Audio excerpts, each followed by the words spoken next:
Give me just a second. I need to get share screen ability. Well, let's see. Let me try once again. You could have it now. Try it now, Ms. Peterson.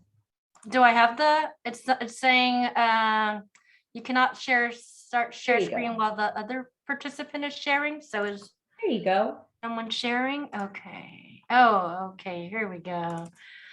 All right.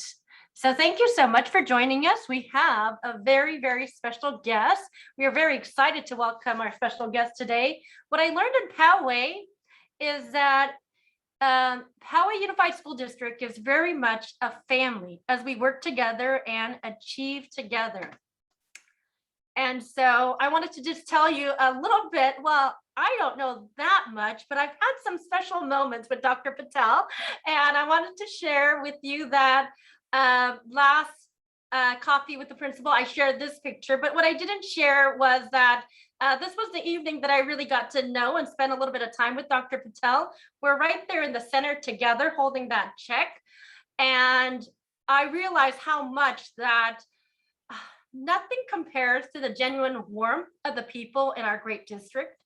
How are you doing is really followed by a real conversation, and we had a real conversation beyond when I first met her, and she when I came to the board to be approved.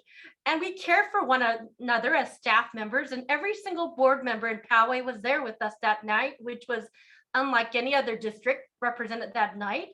And that is modeled for our students every day.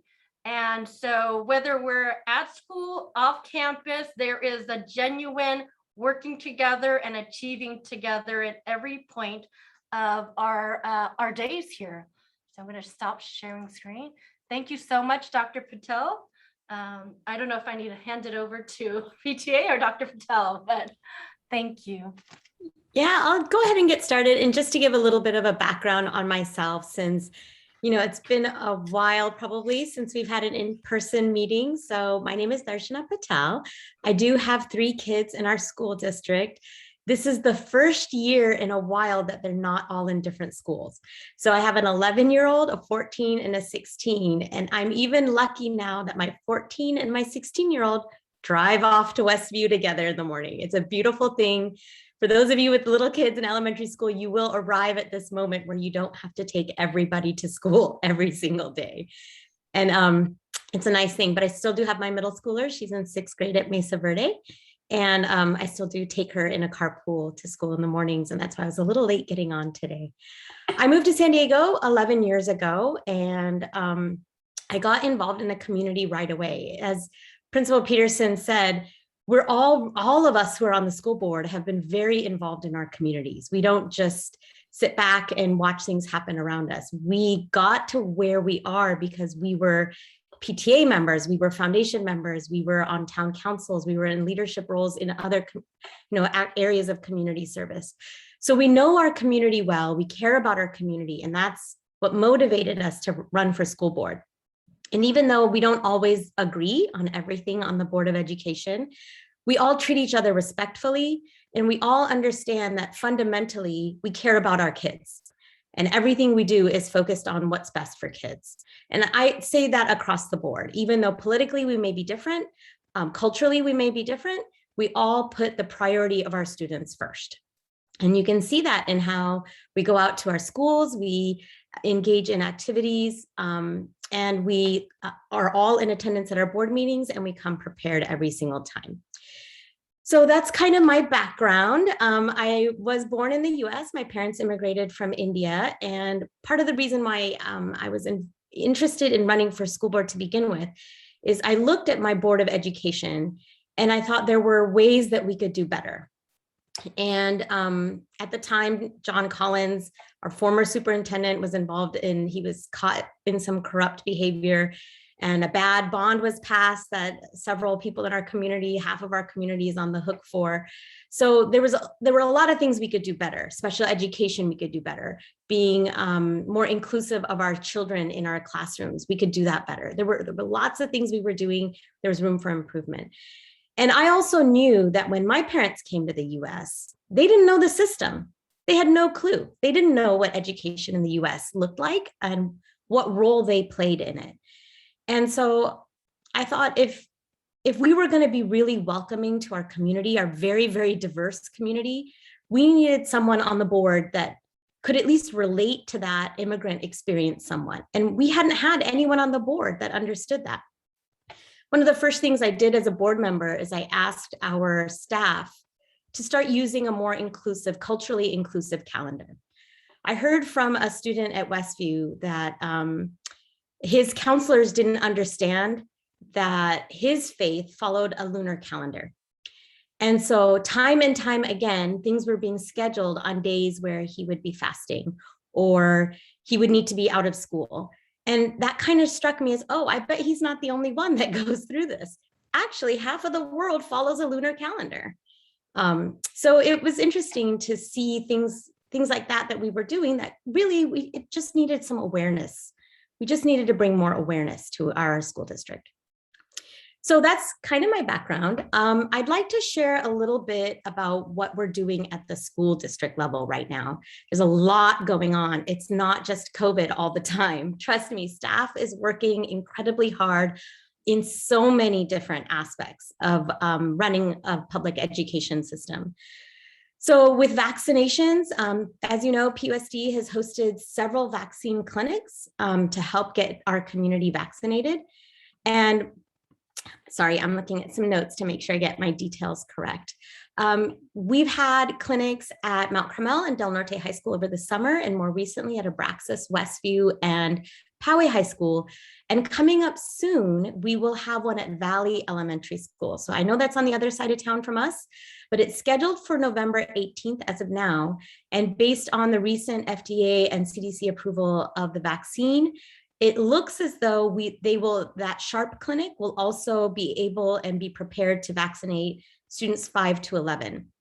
So stay tuned for details on that. You will be able to register for that using My Turn, I believe is the link.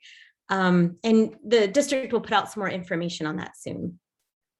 So another item that I'd like to update you on is several years ago, our board in March of 2019 passed a environmental literacy and leadership resolution.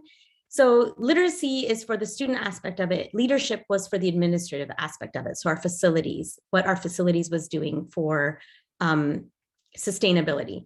What we asked the district to do was adopt sustainable business practices such as LED lighting, recycling programs, solar energy, and expanding our fuel efficient bus fleet. So I'm happy to share that we were able to purchase 20 more or get vouchers to purchase 20 more electric buses that will allow us to replace our old buses that really do need replacement anyway at 50% of the cost upfront. And then we will be able to use electricity to power those buses. And it's going to come online really soon. We're doing construction already for the charging stations. And the cool thing is that Twin Peaks Center where we house all of our buses, they will have a public charging station now too. So I thought that was kind of neat that we offer that back to the community as well. And to supply energy, we are looking at expanding our solar panels throughout the district. We have several school sites that have solar, but because the Public Utilities Commission is looking at changing the way solar is done, we're investigating ways that we could get a little bit more solar put online before those changes come into place. So we have the best net metering rates and highest benefit to our district. Some of you may be familiar with the once in 10 redistricting that's going on. I want to let you know that redistricting is not about school attendance boundaries. It's about voter areas for trustees. And we do know that we've had a significant increase in population. I mean, if you think 10 years ago, the homes that weren't there that are there now in place. So we know that there's been about an 8.8% increase in population throughout our district. And we will need to change some of the boundaries of our trustee areas to help rebalance population. There will be 3 opportunities for public input. The first one will be November 18th, then we'll have one on January 13th, and a final opportunity on February 10th. So if you're interested in that, please stay tuned. It'll be on the district website, and you can take a look at some of the maps that the demographer will create and allow us to provide feedback on. In other exciting news, PUSD has been recognized at the state level for improvements to our special education programs. So we had an audit in 2016 by the California Fiscal Crisis Management Team that was board requested to do a thorough review of special education. And some of you may not be surprised to hear that some of the language in that FCMAT report said that our school district's progress to increase school access to the least restrictive environment was minimal at the time. And they described PUSD's special education program services and delivery models as too traditional. So our district took that to heart, and we had 3 pilot schools that endeavored to reduce separation of classrooms and increase least restrictive environment. We formed a special education advisory committee involving parents, and that committee and those pilot schools, they did their work, and we used data to drive all of our decisions. So what you saw last year was our non-severely handicapped special day classes in elementary schools were eliminated. And next year we'll see the severely handicapped special day classes eliminated in secondary. And that is progress that's being recognized at the state with an award called the Golden Bell. We will be receiving that award at the California School Boards Association Annual Education Conference in December. So we're very excited to share that news. We also are making progress in our racial equity and inclusion plan, which was adopted last year. So some of you may have heard that we've had ethnic studies and ethnic literature elective classes start at our high schools, and students are just loving these classes. They allow the students to explore identity, immigration, oppression, and social movements. And they're taught through the lens of the role in American life. So what students are experiencing today. And again, to clear up any misinformation, we are absolutely not teaching critical race theory, because critical race theory is really a curriculum, or not even a curriculum, it's a theory that's explored in graduate level courses, and specifically in law courses. You may see some of it in higher undergraduate classes specific to that topic, but it's definitely beyond the scope of elementary and secondary public education. So just to clarify, if anyone was still concerned about that, we don't teach that in Poway Unified. And we also have formed an equity and inclusion committee. The application process for that is closed.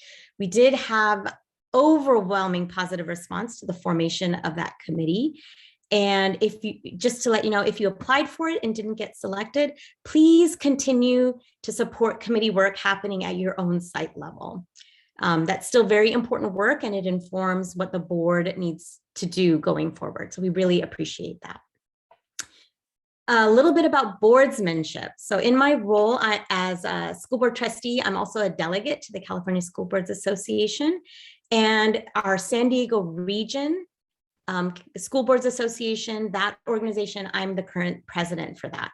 And I've helped arrange a countywide board training called Managing Orderly Meetings. And I'm currently working with our San Diego City Attorney's Office to put on a training session for school board members and administrators in collaboration with the National Conflict Resolution Center. It will include panelists from the DA's office as well as the US Attorney's Office. And all of this is really in response to escalating hostility at school board meetings and all public meetings, even throughout the county and frankly, everywhere. We want to make sure that we're providing safe and respectful environments for our students, parents, and community members to voice their concerns through the public comment process. And we do want to get to a point where it's safe to return back to our regular board meetings where the members of the public can be there in person, whether it's to voice concerns in person or to receive recognition in person. We want to get there. But as long as we have an unsafe situation where individuals are coming in without masks and creating a hostile environment, it's going to be a little more challenging. But our community is really strong and we work together. So we think we'll get there pretty soon. We're just waiting to get there. Some things for you to pay attention to coming up as I wrap up my little report here is planning is underway for the December 7th State of the District event. It's scheduled at Del Norte High School Performing Arts Center. We're hoping to have that recorded so that you can view it afterwards. Future board meetings will discuss some really important topics, such as SB 328, which is the late start bill. That is scheduled to be implemented next fall by law.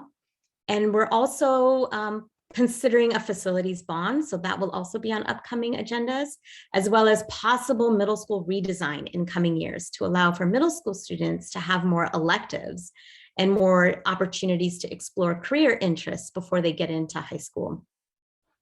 And with that, I will thank you for your attention and open it up to some questions. I know Maha said that there were some questions out there for me. I can't thank you enough. Thank you so much for this presentation. It's amazing as usual. And I have some questions that have been submitted.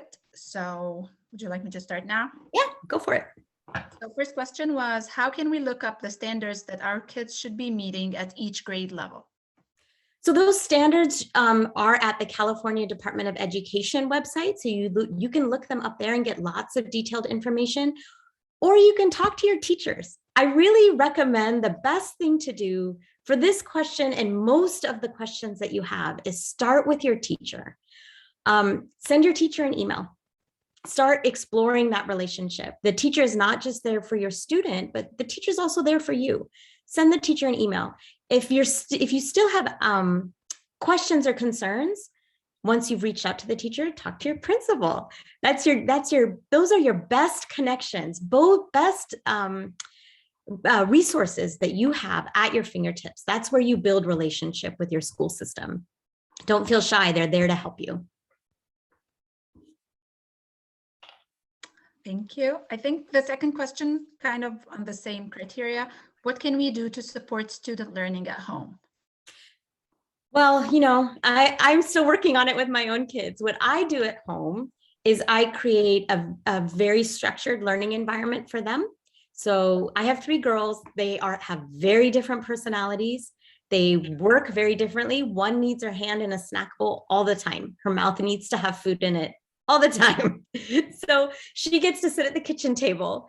My other daughter, she sits in the study, and my third actually wanted her desk in her bedroom, but the door always has to be open.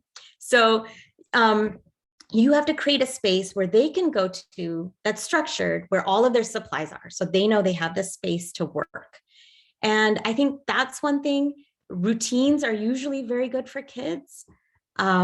And again, like you said, if you are in contact with your teacher and know what homework and assignments are being assigned, you can work to make sure that they're on time and they know what they're supposed to do. I think part of it is teaching kids to have a schedule, helping them become a little independent, in an age appropriate way. So you may say, oh, so what homework do you have today, right? Oh, let's look in your notebook, or let's go to Canvas. Now everyone's using Canvas. That's also a brilliant thing.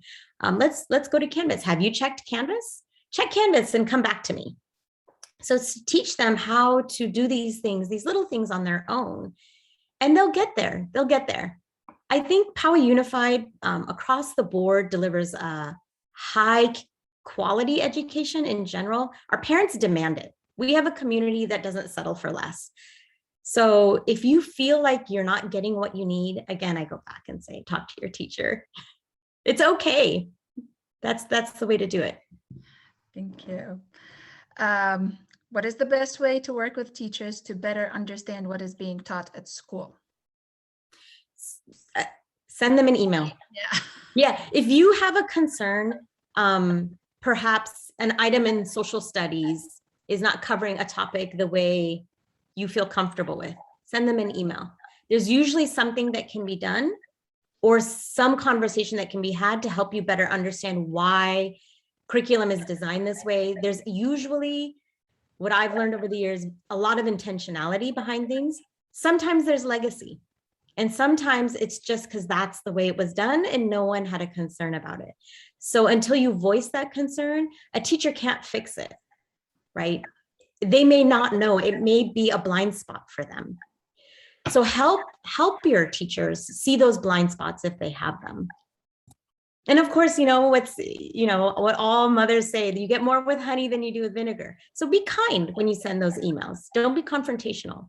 Chances are you'll get the response you want. one question that comes up for me, Dr. Patel, if Yeah. I may add. So like, if you are trying to be proactive, like as most parents are, sometimes we just don't know what we don't know. So I love the point you made about going to the website to just look up the standards. But right, like you go in there and you get a whole bunch of information. So what's the best way to ask the teachers, like what exactly is being taught on a day-to-day without trying to be annoying or wanting to control what they're teaching, but just really wanting to know so we can understand and ask better questions. Yeah, and I think it can start with an email saying, hey, I went to the California Department of Education. I saw these are the standards. How does that work in the classroom? And I understand, like, it's a generational thing. I think 30 years ago, when we were growing up, our parents really didn't know what was being taught in school, and they didn't really care, frankly. They just trusted, right? But I think our generations are a little more engaged, a little more aware. We're a little more proactive. And I think teachers are adjusting to that need for families to know a little more about what's going on. I think it's part of it is dialogue. Right. Thank you. And again, if you feel like you're not getting the responses you need, you have your principal, and she is amazing. So you can always go to her also as a trusted resource. No, our teachers are outstanding. They're so responsive. We're very grateful to have a great community of teachers. Yeah. One thing that I would ask of my kids teachers, and I had to put a lot of sugar in there because I didn't want to make it sound like I was like, oh my goodness, this is the principal parent, because you never want to be the board member / parent or the principal parent. And I wanted to know, because of our schedules, we all have such busy schedules, I wanted to know also what was next. And I knew the standards that are taught, but I wanted to know what was next because I was a parent who worked with my kids on the weekends. And I think most of us are in that situation. We have so much that we're juggling. And, ultimately, that is how you come across is so important. And the teachers were quite delighted to share with me what is coming next. And so that I could get on top of it, because the weekends, I devote to my kids. The weekdays, I devote to your kids. It was kind of, in this profession. So I think those of you who are also in that position, it actually helps the teacher. Like, oh, I do want to share with you what's next. And because we also learn from each other. I mean, the parents and teachers, all of us are learning from each other. So that's a great question always to ask too. And I want to add too that it could be because of COVID, right? And I don't want to linger on the because of COVID thing. They may be making up things or playing catch up a little bit. So standards may be a little blurred this year while we try to make up for things that were missed before. So just keep an eye out for that too. Have a little bit of grace, because there's a lot of, things that were missed that need to be caught up on. People may be further behind than you would typically see, especially in this early part of the year while we catch kids up. So that grace and that patience and open dialogue will be really helpful. Thank you so much. So the next couple of questions are basically about masks and vaccinations. Okay. So we have a question. Are you aware of the physical and physiological harm caused to a child by restricting their air hole, not allowing them to breathe fully or communicate effectively? What do we say to the last 19 years of CDC studies that concluded cloth mask wearing does little to reduce contagion spread? So that's a very interesting question. First of all, I want to point out, I have been paying attention. I attend the weekly telebriefings that the County Health and Human Services puts on in collaboration with the San Diego County Office of Education. Overwhelming, and they do have public health experts as well as pediatricians, physicians, education experts on that call every week. And time again, they have said that the masks definitely help reduce the spread of COVID. We have seen it time and time again, anecdotally, and now also in a controlled study. So there is a benefit. Now, what I'm looking forward to is, what does the mask off-ramp path look like? What is the plan for us to wind that down? So instead of looking at so currently we have a mandate. The governor has put in a mandate that we have to have masking in the school setting indoors. So that's a law. We have to enforce it. So let's put that to the side for now, and let's look at going forward. I'm looking forward to hearing a plan of when we get to reduce mask use. I don't know that it's going to be anytime soon. I have no crystal ball to give me that prediction, but now we have vaccinations open for 5 to 11-year-olds. So most of our elementary school children, and I say most because we have TKs and we have preschool kids on campus, and we have to be protective of those little youngest ones. Although it's not as pervasive in the younger communities, children are getting COVID. Children are getting severe reactions from COVID. And we may not see as many deaths, but there's a lot that happens between health and death, right? There are these long-term COVID symptoms, such as you may have a star athlete that now doesn't have that hand-eye coordination that they used to. So long COVID affects kids in many different ways. There's cognitive impairment that happens. Kids that have long COVID, they used to be, really sharp, and now they're not being able to process information as quickly as they used to. So there are genuine risks. We can't just look at the death rate. That's the ultimate end of it, sure, and it's not as high in children, but everything else in between is high. There's that multi-symptom inflammatory condition, the MISC, or what, that condition is there as well, where your body sustains a level of inflammation for an extended period of time, and that causes its own risk. So long COVID is really existing in COVID and in children, and the risks of that are more unknown and more unpredictable. So masks are doing the best thing. They're not invasive, they're on the face. They're the least restrictive thing we can do as a risk mitigation strategy. And we know it works. So that's what we're doing. And it's the law. So we have to do it. And I would venture to offer that if there is some serious emotional challenges that your child is facing due to COVID, speak to your school counselor. There are things that can be done. So don't just, throw your hands in the air and be in despair and think this is just what you're stuck with. You can go speak to your counselor and get some extra supports. That's what the counselors are there for. So I encourage family members to do that for their kids. Thank you so much. Next question is the district going to add COVID vaccination to the mandatory vaccines? So from my understanding, and I know it's not there are some school districts that are standouts in this area. This is a public health expert decision. This is not a decision for a school board member. I don't believe this is a decision for a school board member. I don't have the medical expertise to venture into that lane. School board members are, we have things that we're good at. Mandating a vaccine, I'm not so sure that that's my area of expertise. But what I can tell you is, with what the governor has put out there, it has to be fully approved by the FDA and the CDC, so not approved for conditional use. So currently, the vaccines for anyone under 16, it's emergency use authorization only.